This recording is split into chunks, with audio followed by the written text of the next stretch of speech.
नमो नारायण मित्रों, मैं आज एक कहानी आपके साथ शेयर करूंगा जो कि बहुत ही प्रेरणादायक कहानी है और इस कहानी के माध्यम से बहुत ही एक अच्छी रोचक और मनोरंजक शिक्षाप्रद कहानी है ये। तो चलिए शुरू करते हैं। बहुत समय हुआ पाटलिपुत्र में सुभदत्त नाम का एक आदमी रहता था। वह रोजाना लकड़ी का एक बोझा जंगल से काट कर लाता और उसे बेचकर अपने परिवार का पालन करता था। एक दिन वह लकड़ी की तलाश में दूर जंगल में चला गया। वहां उसने स्वर्गीय वस्त्र और आभूषण पहने हुए 4 यक्षों को देखा।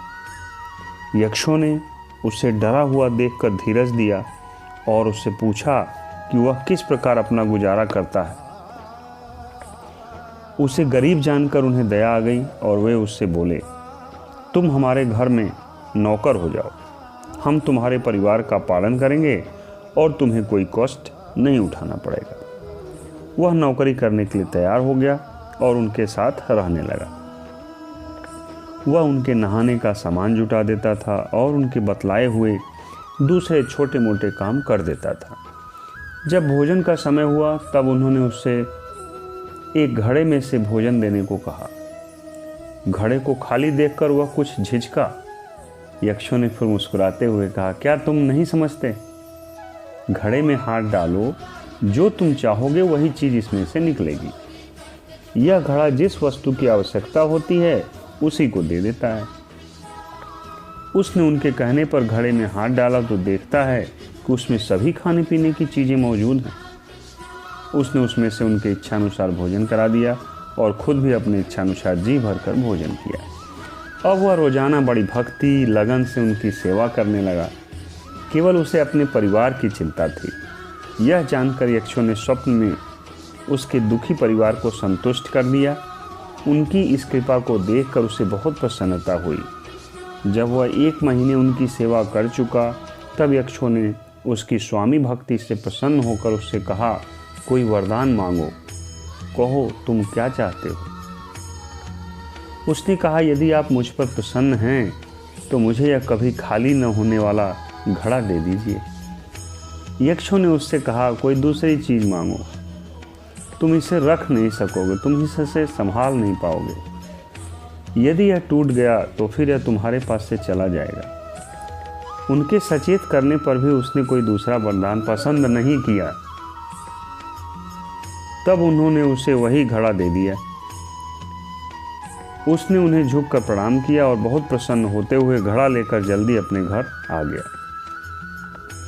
उसे वापस आया हुआ देखकर घर वालों को बहुत प्रसन्नता हुई। उसने चुपके से घड़े में से बहुत सी खाने पीने की चीज़ें निकाली और भेद छिपाने के लिए उन्हें दूसरे बर्तनों में रख दिया। फिर उसने अपने रिश्तेदारों और परिवार के साथ भोजन किया। सब उसके दिए हुए इतने अच्छे पदार्थों को खाकर बहुत प्रसन्न हुए। अब उसने जंगल में से लकड़ी का बोझा लाना बंद कर दिया था और वह सब प्रकार का आनंद भोग रहा था। एक दिन जब वह शराब के नशे में था, उसके रिश्तेदारों ने उससे पूछा, इन सब आनंदों को तुम किस प्रकार प्राप्त करते हो?